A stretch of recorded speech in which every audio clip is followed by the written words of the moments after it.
So when you guys get your chiller, you'll need to install these two here and the interconnecting hose in between. Once those are connected, you're going to, from the factory, it comes with just this nipple. You're going to need to find a way to attach these together to attach your hose for your fill line.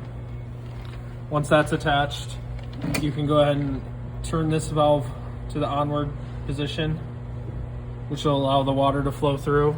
Once that's on, you're going to want to crack this valve just ever so slightly. At that point, you'll start to hear air. It's the pressure leaving the tank as you fill the water.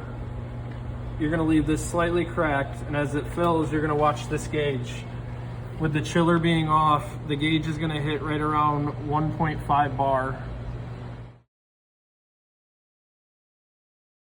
Okay, so we just put power on the chiller.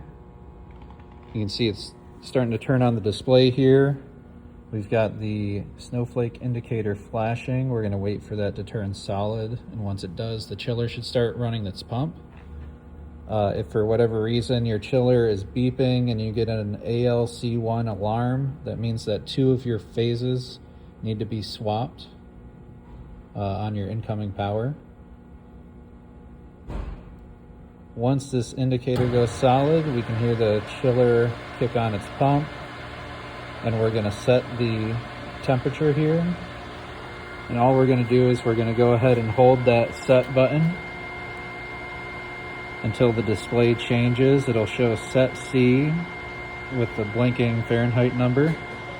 And we're going to go ahead and change that up to 70 degrees or whatever your ambient inside temperature is. Once we do that, we're going to press the set button again. And now your chiller will not be cooling unless the temperature is above that 70 degree set point.